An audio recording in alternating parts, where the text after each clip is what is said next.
After learning the concept of organizing, process of organizing and importance of organizing, now we will learn about the organizational structures and type of organizational structures.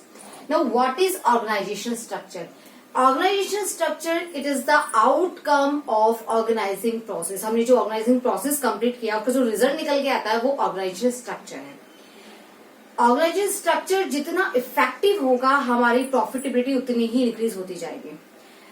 Suppose कोई भी एक firm है, कोई भी एक organisation है, वो अपनी ग्रोथ एस्पेक्ट पर वर्क नहीं करना चाहती है, यानी कि अपने पर्टिकुलर स्ट्रक्चर को मेंटेन करना चाहती है, तो उसे ऑर्गेनाइजेशन स्ट्रक्चर की रिक्वायरमेंट नहीं होगी. लेकिन जैसे जैसे हम अपनी ऑर्गेनाइजेशन का एरिया लार्ज करते जाएंगे, ऑपरेशन ऑफ स्केल बढ़ाते जाएंगे, और जैसे जैसे हमारे बिजनेस में कॉम्प्लेक्सिटी आती जाएगी, वैसे वैसे हमें ऑर्गेनाइजेशन स्ट्रक्चर की डिमांड होती जाएगी. फॉर एग्जाम्पल, मैं अभी तक एक पर्टिकुलर प्रोडक्ट में डील कर रही थी स्मॉल स्केल पर, तो यहाँ मुझे ऑर्गेनाइजेशन स्ट्रक्चर की नीड नहीं होगी. मैं स्मॉल स्केल पर इजीली सब हैंडल कर लेती हूँ एंड मैं मैनेज कर लेती हूँ. लेकिन जैसे जैसे मेरे यहाँ पे प्रोडक्ट्स बढ़ते जाएंगे या वर्किंग एम्प्लॉय बढ़ते जाएंगे, मेरे जो ऑर्गेनाइजेशन का स्केल है वो लार्ज होता जाएगा, साइज इंक्रीज होता जाएगा, वैसे वैसे मेरे लिए मैनेज करना मुश्किल हो जाएगा. तो यहाँ पर मुझे क्या करना पड़ेगा? यहाँ पर मुझे एक ऑर्गेनाइजेशन स्ट्रक्चर मेंटेन करना पड़ेगा. तो क्या है organisation structure? Actually organisation structure, it is a framework with in all the activities of an organisation are perform. ये वो फ्रेमवर्क है जिसके अंदर हम सारी एक्टिविटीज कंप्लीट करते हैं, जहां पर हम एक रिपोर्टिंग रिलेशनशिप, एक वर्किंग रिलेशनशिप एस्टैब्लिश करते हैं, जहां पर हम उन्हें उनकी ड्यूटीज असाइन करते हैं, उनकी अथॉरिटीज, रिस्पॉन्सिबिलिटीज डिसाइड करते हैं. इसके अलावा वहां पर हम एक कोरिलेशन स्टैब्लिश करते हैं between physical, financial and human resources. Okay, तो what is the organisation structure? It is a framework with in which managerial and operating task are perform. It specify the relationship between people, work and resources, and it allows correlation and coordination among human, physical and financial resources. जैसे मैंने अपनी मेरी firm में, मान लीजिए मैं text book का production करती हूँ, तो टेक्स्ट बुक की प्रोडक्शन करने के लिए मैंने डिफरेंट डिपार्टमेंट्स बना दिए हैं. अब उन डिपार्टमेंट्स के अंदर मैंने उनका कोरिलेशन और कोऑर्डिनेशन जो है वो मैंने स्टैब्लिश कर दिया है. अब डिपार्टमेंट्स के अंदर मैंने सेक्शंस डिवाइड कर दिए हैं. इन सेक्शंस में वर्किंग एम्प्लॉयज वर्क कर रहे हैं, डिपार्टमेंट में एम्प्लॉयज वर्क कर रहे हैं, उनके ऊपर हेड है जो एम्प्लॉयड है. तो ये सब मिलकर क्या क्रिएट कर रहे हैं? मेरा ऑर्गेनाइजेशनल स्ट्रक्चर जो है वो क्रिएट कर रहे हैं. लाइक हम हमारे स्कूल के एग्जांपल ले लेते हैं, जहां पर हमारे डायरेक्टर हैं, देन प्रिंसिपल्स हैं, देन वाइस प्रिंसिपल्स हैं, देन इंचार्जेस हैं, फिर उनके अंदर टीचर्स हैं. तो ये सब क्या मिलकर क्या फ्रेम कर रहे हैं? ये सब मिलकर हमारा ऑर्गेनाइजेशन स्ट्रक्चर जो है वो फ्रेम कर रहे हैं, और इस ऑर्गेनाइजेशन स्ट्रक्चर के अंदर रहकर ही हमें अपनी सारी एक्टिविटीज जो होती है वो परफॉर्म करनी होती है. तो ये है हमारा ऑर्गेनाइजेशन स्ट्रक्चर. अब जब हम ऑर्गेनाइजेशन स्ट्रक्चर की बात करते हैं, नंबर ऑफ एम्प्लॉयज की बात करते हैं, पीपल की बात करते हैं, तो यहाँ पर एक वर्ड आता है, that is span of management. Span of management. अब ये स्पैन ऑफ मैनेजमेंट क्या है? क्योंकि स्पैन ऑफ मैनेजमेंट का रिलेशन है हमारे ऑर्गेनाइजेशन स्ट्रक्चर से. स्पैन ऑफ मैनेजमेंट का मतलब है the number of employees which can be effectively managed by a superior. एक सुपीरियर अपने अंडर कितने एम्प्लॉयज को जो है इफेक्टिवली मैनेज कर सकता है, वो ही आपका स्पैन ऑफ मैनेजमेंट कहलाता है. फॉर एग्जाम्पल, मैं अपने अंडर 10 पर्सन्स को इफेक्टिवली मैनेज कर सकती हूँ. मान लीजिए मैं एक्टिविटी इंचार्ज हूँ और अपने अंडर में 10 टीचर्स को जो मेरी एक्टिविटी में इन्वॉल्व है, हमारे स्कूल में जो भी एक्टिविटीज होती हैं उसमें इन्वॉल्व है, तो मैं 10 पर्सन को इफेक्टिवली मैनेज कर सकती हूँ. तो ये मेरा स्पैन ऑफ मैनेजमेंट है. ओके, अब इसका ऑर्गेनाइजेशन स्ट्रक्चर से क्या रिलेशन है? तो मैं कोई 2 मेंबर हैं, मेरे पास 2 सुपीरियर्स हैं, एक ए है, एक बी है. ए जो है वो इफेक्टिवली 5 एम्प्लॉयज को मैनेज कर सकता है, तो उसका स्पैन ऑफ मैनेजमेंट कितना हुआ? 5. बी जो है वो इफेक्टिवली 10 पर्सन को 10 एम्प्लॉयज को मैनेज कर सकता है, तो उसका स्पैन ऑफ मैनेजमेंट कितना क्या हो गया? 10. ओके, तो यहाँ पर ए का स्पैन ऑफ मैनेजमेंट जो है वो स्मॉल है और बी का स्पैन ऑफ मैनेजमेंट जो है वो लार्ज है. ओके, अब स्पैन ऑफ मैनेजमेंट और ऑर्गेनाइजेशन स्ट्रक्चर के बीच में ये रिलेशन है कि आपका स्पैन ऑफ मैनेजमेंट जितना छोटा होगा, आपका ऑर्गेनाइजेशन स्ट्रक्चर उतना ही बड़ा होगा. और आपका स्पैन ऑफ मैनेजमेंट जितना बड़ा होगा आपका ऑर्गेनाइजेशन स्ट्रक्चर उतना ही छोटा होगा। कैसे समझते हैं? मान लीजिए मेरे जो ऑर्गेनाइजेशन है उस ऑर्गेनाइजेशन में 100 एम्प्लॉयज हैं। मैं यहां पर कर देती हूँ, मेरे ऑर्गेनाइजेशन में 100 एम्प्लॉयज जो हैं वो वर्किंग है। ओके, अब यहां पर जब मेरा स्पैन ऑफ मैनेजमेंट है वो 10% है, यानी कि हम हर 10 बंदे के ऊपर एक सुपीरियर अपॉइंट करते हैं, तो हर 10 के ऊपर 1 सुपीरियर है। तो यहाँ पर मुझे टोटल सुपीरियर कितने नीडेड हो गए? मुझे 100 के लिए 10 सुपीरियर्स चाहिए। ओके, अब मैं हर 5 सुपीरियर के ऊपर एक मैनेजर अपॉइंट करती हूँ, तो 10 सुपीरियर है तो मेरे पास कितने मैनेजर हो गए? 5 में मैं एक मैनेजर अपॉइंट करती हूँ तो मेरे पास में 2 मैनेजर हो गए। अब इन 2 के ऊपर मैंने एक और जनरल मैनेजर अपॉइंट कर दिया, तो यहाँ पर मेरा स्पैन ऑफ मैनेजमेंट क्या हुआ? 10 एम्प्लॉयज के ऊपर एक सुपीरियर है, तो मेरे पास पहले मेरे 100 एम्प्लॉयज है, देन 10 सुपीरियर्स हैं, फिर उसके ऊपर 2 मेरे मैनेजर्स हैं, फिर उनके ऊपर एक जनरल मैनेजर है। लेकिन अगर मैं अपना ये एरिया इंक्रीज करती हूँ, यानी कि मेरा जो स्पैन ऑफ मैनेजमेंट है ये वो इंक्रीज कर देती हूँ, मैं इफेक्टिवली मेरे जो सुपीरियर है वो 20 एम्प्लॉयज को कर सकते हैं, तो मुझे 20 एम्प्लॉयज पर अगर मैं एक सुपीरियर रखती हूँ तो मेरी जो सुपीरियर की नीडेड होगी वो मेरी कितनी रह जाएगी? मुझे सिर्फ 5 सुपीरियर्स चाहिए। ओके, मुझे कितने सुपीरियर रखने पड़ेंगे? 5 सुपीरियर, क्योंकि 20 को एक सुपीरियर हैंडल कर सकता है। ओके, अब 5 सुपीरियर हो गए हैं मेरे। अब 5 सुपीरियर पे मुझे एक ही मैनेजर की नीड होगी। तो यहाँ पर इस तरीके से अगर आप देखेंगे तो आपका organisational structure span of management जितना आपका इंक्रीज होगा आपका ऑर्गेनाइजेशनल स्ट्रक्चर उतना ही छोटा हो जाएगा, और आपका स्पैन ऑफ मैनेजमेंट जितना छोटा होगा ऑर्गेनाइजेशनल स्ट्रक्चर उतना ही बड़ा हो जाएगा।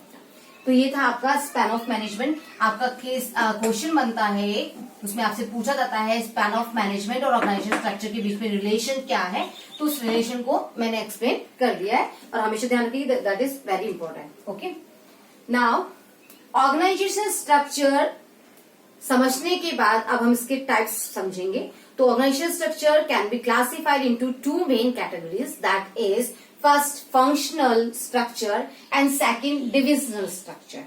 Functional structure and divisional structure. अब फंक्शनल स्ट्रक्चर और डिविजनल स्ट्रक्चर क्या है?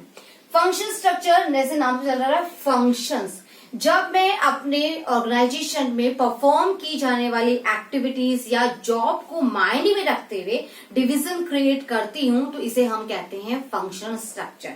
लाइक मैंने अभी एग्जांपल दिया, मैं टैक्स बुक जो है वो बनाती हूँ, तो मैंने टैक्स बुक को बनाने के लिए क्या किया? मैंने परचेज डिपार्टमेंट बना दिया, प्रोडक्शन डिपार्टमेंट बना दिया, सेल्स डिपार्टमेंट बना दिया और एडमिनिस्ट्रेशन डिपार्टमेंट बना दिया। तो ये क्या है? ये फंक्शनल डिपार्टमेंट है। इसमें क्या होता है? इसमें हम ये करते हैं कि जो सेम नेचर की एक्टिविटीज है हम उनके लिए एक एक अलग अलग डिपार्टमेंट क्रिएट कर देते हैं। जैसे परचेज से रिलेटेड जितनी भी एक्टिविटीज होगी वो परचेज डिपार्टमेंट, उसके लिए मैंने परचेज डिपार्टमेंट बना दिया। सेल्स रिलेटेड एक्टिविटी के लिए मैंने सेल्स डिपार्टमेंट बना दिया। फाइनेंस रिलेटेड एक्टिविटी के लिए फाइनेंस डिपार्टमेंट बना दिया। मार्केटिंग रिलेटेड एक्टिविटी के लिए मार्केटिंग डिपार्टमेंट बना दिया। तो इसे हम कहते हैं functional department, functional organisation structure. Divisional structure में क्या होता है? यहाँ पर फंक्शनल स्ट्रक्चर की जो मैं बात करती हूँ तो मैं यहाँ पर सिंगल प्रोडक्ट में डील कर रही हूँ, एक सिंगल प्रोडक्ट में मैं काम करती हूँ और उसके लिए मैंने अलग अलग डिवीजन बना दिए हैं उनसे रिलेटेड एक्टिविटीज को माइंड में रखते हुए। लेकिन जब मैं मल्टीपल प्रोडक्ट्स में डील करती हूँ, मैं टेक्स्ट बुक भी बना रही हूँ, मैं पेन भी बना रही हूँ, मैं इंक भी बना रही हूँ, तो यहाँ पर जब मैं बात करती हूँ मल्टीपल प्रोडक्ट्स की, तो मल्टीपल प्रोडक्ट्स में मैं हर एक प्रोडक्ट के लिए अलग अलग डिवीजन बना देती हूँ। हर एक प्रोडक्ट के लिए टेक्स्ट बुक के लिए अलग डिवीजन बना दिया, पेन के लिए अलग डिवीजन बना दिया, इंक डिपार्टमेंट के लिए मैंने अलग डिपार्टमेंट बना दिया। तो हर एक के लिए मैंने अलग अलग डिपार्टमेंट बना दिया और फिर उनके अंदर उनकी जो एक्टिविटीज है उसके लिए अलग डिवीजन बना दिए। लाइक टेक्स्ट बुक है, टेक्स्ट बुक के लिए डिपार्टमेंट बना दिया, अब उसके अंदर मैंने परचेज डिपार्टमेंट बना दिया, सेल्स डिपार्टमेंट बना दिया, फाइनेंस डिपार्टमेंट बना दिया, उनके अलग अलग हमने डिपार्टमेंट बना दिया। तो इसे हम कहते हैं divisional department. Actual divisional department includes the functional department. इसे अभी हम डिटेल में पढ़ेंगे, आपको समझ में आ जाएगा। पहले हम लेते हैं अपने फंक्शनल डिपार्टमेंट को। तो फंक्शनल डिपार्टमेंट में मैंने एक चीज देखी कि जब हम सिंगल प्रोडक्ट में डील करते हैं तब इसकी आती है बात, और जब हम मल्टीपल प्रोडक्ट में डील करते हैं तब हम बात करते हैं अपने डिविजनल स्ट्रक्चर की। फंक्शनल स्ट्रक्चर जहां पे हम सिंगल प्रोडक्ट में डील कर रहे हैं. When the activities or jobs are grouped, keeping in mind the function or job, then it is called functional structure. ये जितनी भी एक्टिविटीज मेरे ऑर्गेनाइजेशन में हो रही हैं, मैं अपने ऑर्गेनाइजेशन का काम, मेरे ऑर्गेनाइजेशन का काम है टैक्स बुक प्रिपेयर करना. तो टैक्स बुक प्रिपेयर करने को लेकर बहुत सारी एक्टिविटीज है. मुझे रॉ मटेरियल परचेज करना पड़ेगा, फिर मुझे उनका प्रोडक्शन करना पड़ेगा, मुझे बाइंडिंग करवानी पड़ेगी, प्रिंटिंग करानी पड़ेगी. There are lots of activities. तो जब इन एक्टिविटीज को मैं क्या करती हूँ, अब मुझे टैक्स बुक बनाने के लिए मुझे पेपर परचेज करना पड़ेगा. उसका कवर प्रिपेयर करने के लिए मुझे जो कार्डबोर्ड है वो मुझे परचेज करना पड़ेगा. तो यहाँ पे मुझे क्या करना है, जब मैं कार्डबोर्ड परचेज कर रही हूँ, जब मैं पेपर परचेज कर रही हूँ, उससे रिलेटेड या मुझे प्रिंटिंग के लिए कोई इंक परचेज करनी है, तो ये जो रॉ मटेरियल परचेज करने की एक्टिविटीज है, इन सब के लिए मैंने क्या किया, मैंने एक अलग डिपार्टमेंट बना दिया, परचेज डिपार्टमेंट, जिसका काम ही होगा प्रोडक्शन डिपार्टमेंट को जितनी भी रॉ मटेरियल रिक्वायर्ड है, चाहे वो नीड ऑफ पेपर हो, चाहे वो नीड ऑफ कार्डबोर्ड हो, चाहे वो नीड ऑफ इंक हो, ये सारा का सारा काम परचेज डिपार्टमेंट करेगा. ठीक है.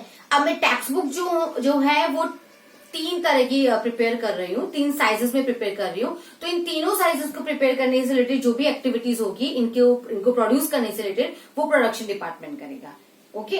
तो इसे हम कहते हैं फंक्शनल स्ट्रक्चर, जहां पे मैंने ऐसी एक्टिविटीज को ग्रुप किया जो सिमिलर नेचर की हैं, और फिर उनको माइंड में रखते, अपने जो मेरे फंक्शंस हैं उनको माइंड में रखते हुए उनको मैंने ग्रुप्ड किया, और ग्रुप्ड करके एक उनके लिए डिवीजन क्रिएट कर दिया, डिपार्टमेंट क्रिएट कर दिया. इसे हम कहते हैं functional department.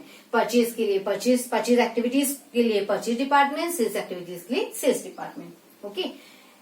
So it is formed on the basis of functions performed in the organization. यानी सीधी सी बात है, जब मैं अपनी ऑर्गेनाइजेशन में होने वाले फंक्शंस को माइंड में रखकर, उनको दिमाग में रखकर, उनको बेसिस बनाकर डिवीजन क्रिएट करती हूँ, डिपार्टमेंट क्रिएट करती हूँ, तो इसे फंक्शनल स्ट्रक्चर कहते हैं.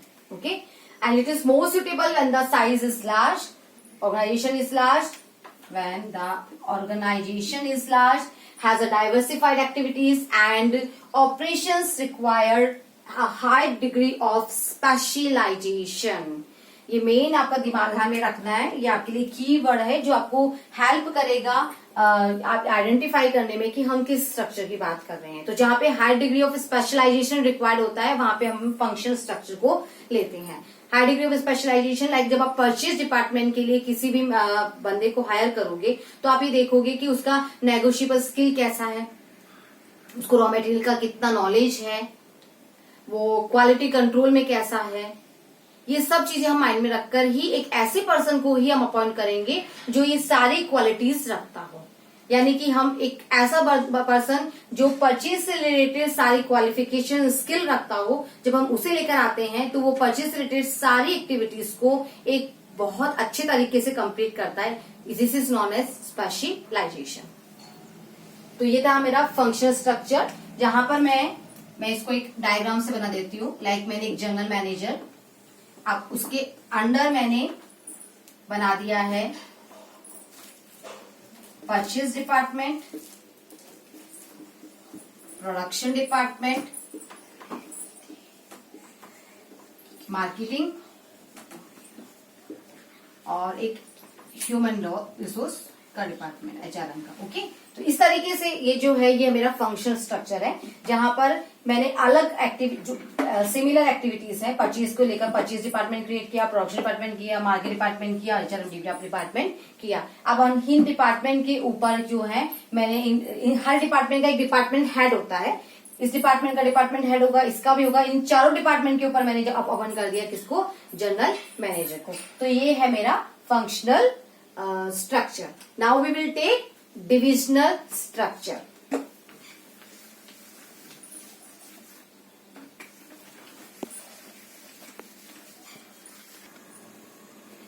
फंक्शनल स्ट्रक्चर समझने के बाद अब हम इसके एडवांटेज और डिसएडवांटेज समझेंगे. तो एडवांटेज फर्स्ट, ऑक्यूपेशनल स्पेशलाइजेशन. यहाँ पर आपको क्या करना पड़ रहा है, एक ही पर्सन को जो हमने एक्टिविटीज दी है वो, जैसे परचेज डिपार्टमेंट के अंदर सिर्फ परचेज से रिलेटेड एक्टिविटीज की जाएगी, सेल्स डिपार्टमेंट के अंदर सेल्स से रिलेटेड एक्टिविटी की जाएगी. तो यहाँ पर आपको ऑक्यूपेशनल स्पेशलाइजेशन की जो है वो आपको उसके बेनिफिट्स मिलते हैं। लाइक हमने जो भी पर्सन अपॉइंट किया है वो पर्टिकुलर स्किल लेकर आया है और वो एक ही एक्टिविटीज के अंदर डील करता है, तो वहां पर हमें उस स्पेशलाइजेशन के फायदे मिलते हैं। दूसरी चीज ये है कि हम यहाँ पर एक ही प्रोडक्ट से रिलेटेड सारी एक्टिविटीज कंडक्ट कर रहे हैं, हम परचेज भी कर रहे हैं, सेलिंग भी कर रहे हैं, फाइनेंस से रिलेटेड भी कर रहे हैं, तो यहाँ पर हमें अपने प्रोडक्ट से रिलेटेड सारी एक्टिविटीज को लेकर इंफॉर्मेशन मिलती है।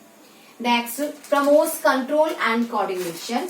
जब एक ही डिपार्टमेंट हमने एक ही प्रोडक्ट में हम डील कर रहे हैं और उससे रिलेटेड हमने डिवीजन बना दिए हैं, तो इन डिवीजन के बीच में हम कोऑर्डिनेशन और कोरिलेशन स्टैब्लिश करते हैं। यहाँ हमें पता है कि उन सारे डिवीजन को मिलकर ओवरऑल ऑर्गेनाइजेशन के लिए वर्क करना है, तो इससे हमें उनके बीच में कोऑर्डिनेशन स्टैब्लिश करने में आसानी होती है। Increase managerial and operational efficiency. जब उनके बीच में कोऑर्डिनेशन कोरिलेशन है, हर पर्सन स्पेशलाइजेशन किए हुए है, तो यहाँ पर हमें जो हमारी मैनेजर और ऑपरेशनल एक्टिविटीज है वो हम एफिशिएंटली जो है कंप्लीट कर पाते हैं। Next, leads to minimum duplication of efforts. जब हर एक पर्टिकुलर एक्टिविटीज के लिए हमने एक पर्टिकुलर डिपार्टमेंट क्रिएट कर दिया है, तो यहाँ पर डुप्लीकेशन की जो पॉसिबिलिटीज होती है वो डुप्लीकेशन की पॉसिबिलिटीज काफी कम हो जाती हैं। तो इसका फायदा हमें मिलता है कि हमें कोस्ट जो इकोनॉमिक ऑफ स्केल है, हमें कोस्ट इकोनॉमी के फायदे मिलते हैं। Easy and effective training. मुझे अपने एम्प्लॉयज को ट्रेनिंग देने में भी बहुत आसानी रहती है, क्योंकि मुझे वहां पर पर्टिकुलर किसी एक वर्क पर फोकस करना है, उसे पर्टिकुलर किसी एक स्किल को लेकर मुझे ट्रेनिंग प्रोवाइड करवानी है। And give attention to different functions. और यहाँ पर इस बात की भी एंश्योरिटी मिलती है कि जो डिफरेंट फंक्शंस हम कंडक्ट कर रहे हैं, डिफरेंट एक्टिविटीज जो परफॉर्म की जा रही है, उन सबको एक प्रॉपर अटेंशन मिल जाएगा। बट इसकी कुछ डिसएडवांटेज भी हैं। Like first, place less importance to overall objective of organisation. यहाँ पर जब हम एक पर्टिकुलर एक्टिविटी के लिए जब हम डिपार्टमेंट क्रिएट कर देते हैं, तो परचेज डिपार्टमेंट है, परचेज सेल्स डिपार्टमेंट है, तो यहाँ पे जो उसके हेड होगा वो अपने अपने डिपार्टमेंट को ज्यादा इंपॉर्टेंस देते हैं अदर देन अदर डिपार्टमेंट्स, और ये भूल जाते हैं कि उन सबको मिलकर ऑर्गेनाइजेशन के लिए वर्क करना है। तो जब वो अपने डिपार्टमेंट को ज्यादा इंपॉर्टेंस देते हैं, तो यहाँ पर ओवरऑल ऑर्गेनाइजेशन का जो गोल है वो गोल थोड़ा सा साइड में रह जाता है। Problems of coordination. कभी कभी इनमें कोऑर्डिनेशन स्टैब्लिश करने में भी बहुत प्रॉब्लम आती है। फॉर एग्जाम्पल, अगर हम सेल्स डिपार्टमेंट का एग्जाम्पल लेते हैं कि सेल्स डिपार्टमेंट ने एक प्लान डिजाइन किया है अपने कस्टमर्स के लिए, लेकिन उसका प्रोडक्शन डिपार्टमेंट से मैच नहीं हो पा रहा, तो यहाँ पर कोऑर्डिनेशन प्रॉब्लम आ जाती है। इनफ्लेक्सिबिलिटी। जब हम डिपार्टमेंट्स क्रिएट कर देते हैं, तो वहां पर हम उनकी कुछ रिस्पॉन्सिबिलिटीज और कुछ अथॉरिटी डिसाइड कर देते हैं, जिनसे अलग हटकर वो काम नहीं कर सकते हैं। तो यहाँ पर जो इनफ्लेक्सिबिलिटी की प्रॉब्लम है वो हमें फेस करनी पड़ती है। Conflict of interest. जैसा कि अभी मैंने एग्जांपल दिया, सेल्स डिपार्टमेंट और प्रोडक्शन डिपार्टमेंट के इंटरेस्ट जो है वो हो सकता है कि उनके इंटरेस्ट मैच ना हो। एक और एग्जांपल ले सकते हैं, लाइक प्रोडक्शन डिपार्टमेंट चाहता है कि हम अपना प्रोडक्शन जो है वो इंक्रीज करें, लेकिन उसके लिए उससे रिलेटेड मार्केटिंग डिपार्टमेंट चाहता है, सपोज मार्केटिंग डिपार्टमेंट चाहता है कि हम अपनी सेल्स को इंक्रीज करें। सेल्स को इंक्रीज करने के लिए हमें अपना प्रोडक्शन भी इंक्रीज करना पड़ रहा है, और प्रोडक्शन के लिए हमें फाइनेंस रिक्वायर्ड है, लेकिन फाइनेंस डिपार्टमेंट जो है वो हमें ज्यादा फाइनेंस देने को तैयार नहीं है। तो यहाँ पर जो है वो कॉन्फ्लिक्ट ऑफ इंटरेस्ट अराइज हो सकते हैं। Difficult to fix accountability. यहाँ पे अकाउंटेबिलिटी डिसाइड करने में बड़ी प्रॉब्लम आती है, क्योंकि परचेज डिपार्टमेंट अपनी परचेज एक्टिविटीज के लिए जिम्मेदार है, सेल्स डिपार्टमेंट तो यहाँ पर मिलकर, हाँ, purchase department, sales department, finance department, सबको डिपार्टमेंट को मिलकर ऑर्गेनाइजेशन के अंदर कंट्रीब्यूट करना है। तो जब ऑर्गेनाइजेशन कंट्रीब्यूशन की बात आ जाती है, तो उस समय किसी एक के लिए ये चारों मिलकर अपना कंट्रीब्यूशन दे रहे हैं ऑर्गेनाइजेशन गोल्स की तरफ। तो जब मैं गोल्स अचीव ना होने के लिए जिम्मेदार ठहराना चाहूंगी, तो यहाँ पर किसी एक को जिम्मेदार ठहराना बहुत मुश्किल हो जाता है। तो ये इसकी कुछ लिमिटेशंस हैं और कुछ इसके एडवांटेज हैं, जो हमें क्लियर करते हैं कि जो फंक्शनल स्ट्रक्चर है वो आपको, जब आप किसी भी स्ट्रक्चर को अडॉप्ट करते हैं, तो उसकी कुछ लिमिटेशंस हैं और एडवांटेजेस को माइंड में रखकर आपको फंक्शन जो स्ट्रक्चर है वो अडॉप्ट करना है। अब आते हैं हम हमारे नेक्स्ट स्ट्रक्चर पर, डिविजनल स्ट्रक्चर पर। फंक्शनल स्ट्रक्चर में हम एक प्रोडक्ट में डील करते थे और उस एक प्रोडक्ट के लिए हमने सेपरेट एक्टिविटीज को लेकर हमने अपने डिपार्टमेंट्स क्रिएट कर दिए। यहाँ पर हम जब मल्टीपल प्रोडक्ट्स में डील करते हैं, अब मैंने जैसे हम एग्जांपल ले लेते हैं एलजी का। एलजी फ्रिज भी बनाता है, एलजी टीवी बनाता है, एलजी लैपटॉप भी बनाता है और एलजी मोबाइल कंप्यूटर्स भी बनाते हैं। तो यहाँ पर जब हम मल्टीपल प्रोडक्ट्स की बात करते हैं तो जो स्ट्रक्चर हमें लेना होगा वो स्ट्रक्चर एलजी, जैसे एलजी का भी एग्जाम, सैमसंग का एग्जांपल ले लेते हैं। या फिर हम सैमसंग है, वो फोन भी बना रहा है, लैपटॉप भी बना रहा है, मोबाइल भी बना रहा है, ठीक है। तो जब हम इसकी बात कर रहे हैं, एसी भी बनाते हैं, तो जब हम इसकी बात करते हैं तो यहाँ पर हमने एक से ज्यादा प्रोडक्ट्स में डील किया है। अब मुझे इनसे ज्यादा प्रोडक्ट्स में जब हम डील कर रहे हैं तो इन प्रोडक्ट को लेकर हम जब पर्टिकुलर प्रोडक्ट को लेकर हम डिपार्टमेंट क्रिएट कर देते हैं। टीवी का डिपार्टमेंट अलग बना दिया, फ्रिज का डिपार्टमेंट अलग बना दिया। तो जब हम इसको लेकर एसी का डिपार्टमेंट अलग बना दिया तो ये जो डिपार्टमेंट बनते हैं इसे हम कहते हैं डिविजनल स्ट्रक्चर। अब इस स्ट्रक्चर के अंदर लाइक मैं अभी एग्जांपल ले लेती हूँ। ये एलजी है मेरा, यहाँ पर एलजी टीवी भी बना रहा है, एलजी रेफ्रिजरेटर भी बना रहा है, एलजी एसी भी बना रहा है। तो जब हम यहाँ बात करते हैं तो यहाँ पर मैंने तीनों प्रोडक्ट को लेकर एक एक सेपरेट डिपार्टमेंट क्रिएट कर दिया।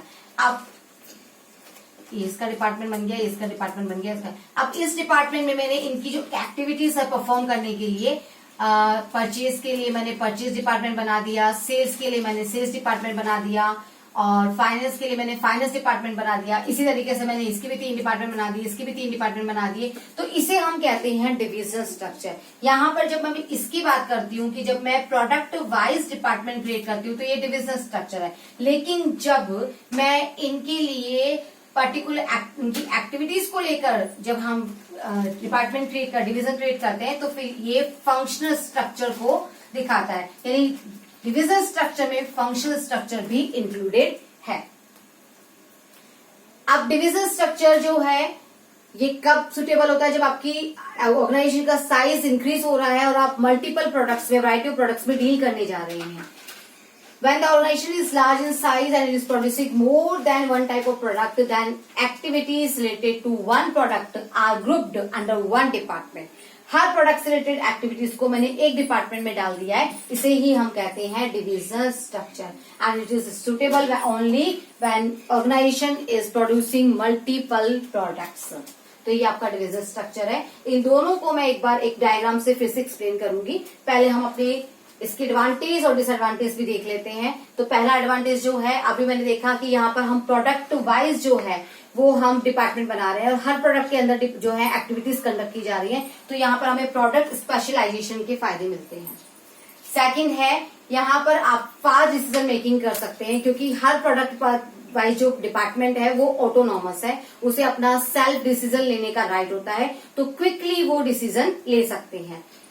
Next, accountability. हर प्रोडक्ट के लिए जो डिपार्टमेंट मैंने क्रिएट किया उसका डिपार्टमेंट हेड है, तो उस प्रोडक्ट की जो रिजल्ट्स हैं उसको लेकर मैं किसी एक हेड को अकाउंटेबल ठहरा सकती हूँ।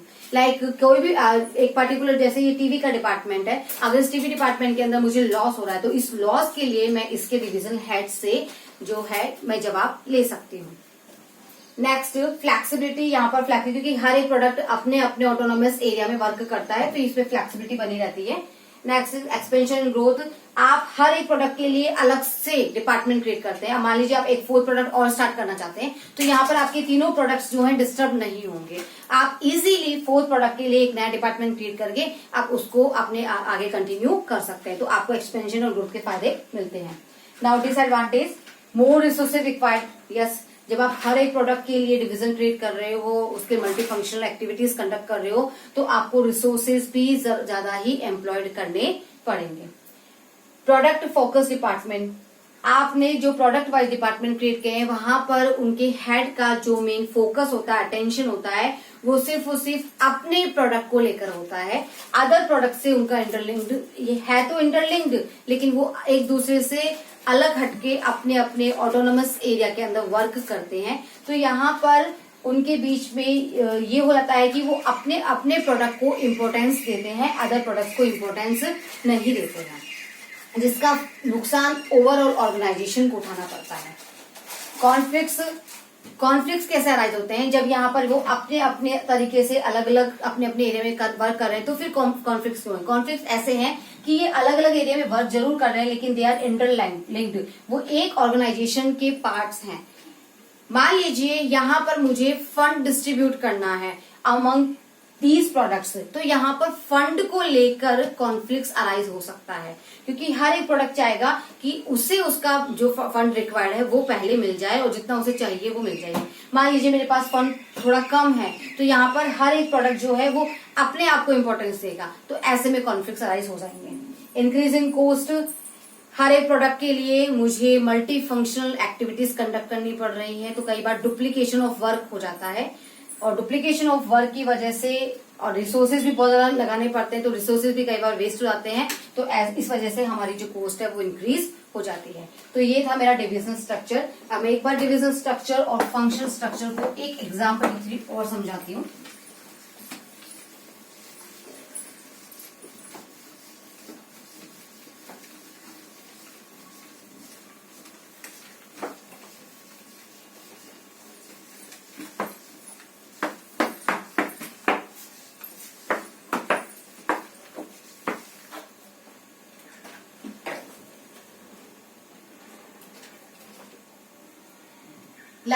मैं अभी पहले मैं लेती हूँ फंक्शनल का, और यहाँ पर मैं एक सिंगल प्रोडक्ट में डील कर रही हूँ, वो है मेरा टीवी। ठीक है, अब इससे रिलेटेड मुझे क्या क्या एक्टिविटी करनी पड़ती है? मुझे बाइंग करना पड़ता है, मुझे सेलिंग करना पड़ता है, एक मैं ले लेती हूँ मुझे एडमिनिस्ट्रेशन करना पड़ता है। ओके, तो ये 3 एक्टिविटी मुझे करनी पड़ती है। तो इसके लिए मैंने पर्टिकुलर बना दिया, ये लीजिए, ये है मेरा परचेज डिपार्टमेंट, इसके लिए मैंने बना दिया सेल्स डिपार्टमेंट, और इसके लिए मैंने बना दिया एडमिन डिपार्टमेंट। ओके, और हर डिपार्टमेंट के ऊपर ये तीनों डिपार्टमेंट है, इन तीनों डिपार्टमेंट का एक हेड होगा, जनरल मैनेजर। ओके, तो ये रहा मेरा फंक्शन। अब मान लीजिए मेरे जो प्रोडक्ट्स हैं वो मल्टी हो गए हैं। अब मैं टीवी में भी डील करती हूँ, मैं एसी में भी डील करती हूँ, और मैं फ्रिज में भी डील करती हूँ। तो यहाँ पर मुझे क्या करना पड़ेगा? इसकी भी बाइंग होगी, सेलिंग होगी और एडमिनिस्ट्रेशन होगा। तो इसके लिए मैंने परचेज डिपार्टमेंट बना दिया, सेल्स डिपार्टमेंट बना दिया, एडमिन डिपार्टमेंट बना दिया। सेम वे में इसका भी होगा, ये भी अपने लिए परचेज डिपार्टमेंट, सेल्स डिपार्टमेंट और एडमिन डिपार्टमेंट बना देंगे। इसी तरीके से मैंने इसके लिए भी क्रिएट कर दिए। तो यहाँ पर जब मैंने एक ही प्रोडक्ट के लिए उनकी एक्टिविटीज को माइंड में रखते हुए डिवीजन क्रिएट किए, तो इसे हम कहते हैं फंक्शनल स्ट्रक्चर।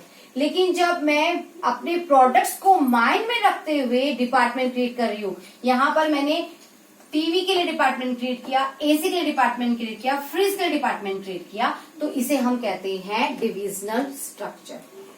अब यहाँ पर आप ये भी कर सकते हैं कि ये जो डिपार्टमेंट क्रिएट किए हैं, चाहे वो फंक्शनल हो चाहे वो डिविजनल हो, उसे हम और सेक्शंस में डिवाइड कर सकते हैं। लाइक मैं परचेज का एग्जांपल लेती हूँ। परचेज के अंदर मैं स्टोर सेक्शन अलग बना सकती हूँ, क्वालिटी चेक के लिए एक सेक्शन बना सकती हूँ। तो इस तरीके से हम इनको फर्दर सेक्शंस में डिवाइड कर सकते हैं। तो यहाँ पे भी यही है, हमने डिपार्टमेंट क्रिएट किया, फिर उनकी एक्टिविटीज के लिए हमने डिवीजन बना दिया, और फिर उनको हम फर्दर सेक्शन में डिवाइड भी कर सकते हैं। तो ये था मेरा ऑर्गेनाइजेशन स्ट्रक्चर, जहाँ पे हमने 2 स्ट्रक्चर पढ़े, एक मेरा फंक्शन स्ट्रक्चर है और एक मेरा डिविजनल स्ट्रक्चर है। इसके अलावा ऑर्गेनाइजेशन के 2 टाइप्स और होते हैं, formal organisation and informal organisation. Formal organisation जहां पर वो ऑर्गेनाइजेशन फ्रेमवर्क के अंदर ऑर्गेनाइजेशन में रूल्स और रेगुलेशन जो बनाए गए उनके अंदर जब हम वर्क करते हैं, उनके अंदर जब हमारे रिलेशंस बनते हैं, तो इसे हम कहते हैं ऑर्गेनाइजेशन फॉर्मल ऑर्गेनाइजेशन। लेकिन जब हमारे पास में कोई बाउंड्री नहीं है, हमारे आपस में जो रिलेशन बनते हैं उसे हम कहते हैं इनफॉर्मल ऑर्गेनाइजेशन, जहां पे कोई हायरार्की जो है फॉलो नहीं हो रही है। लाइक स्कूल के अंदर मैनेजमेंट में डायरेक्टर सर है, प्रिंसिपल है और इंचार्जेस हैं, तो इनके साथ जो मेरा रिलेशन होगा एज अ टीचर वो फॉर्मल रिलेशन होगा। लेकिन जब हम और टीचर आपस में बैठते हैं, स्टाफ रूम में कलेक्ट होते हैं या हम कैंटीन में बैठते हैं, तो यहाँ पर जो रिलेशन हम लोगों के बीच में होगा दैट इज होगा इनफॉर्मल ऑर्गेनाइजेशन। Informal organisation. अब और फॉर्मल ऑर्गेनाइजेशन और इनफॉर्मल ऑर्गेनाइजेशन पे मैं इस समय फोकस नहीं कर रही हूँ, क्योंकि ये दोनों टॉपिक आपके सिलेबस से फॉर दिस ईयर ओनली हम जो सीबीएसई ने है वो अभी डिलीट कर दिए हैं। तो अभी आपके सिलेबस में ये नहीं है, आपके सिलेबस में है डिविजनल और फंक्शन स्ट्रक्चर। आपको इसे अच्छे से तैयार कर लेना है, इसको समझ लेना है, इससे रिलेटेड केस स्टडी जो है वो आपको सॉल्व कर लेनी है। तो आज के लिए इतना ही। Thank you so much.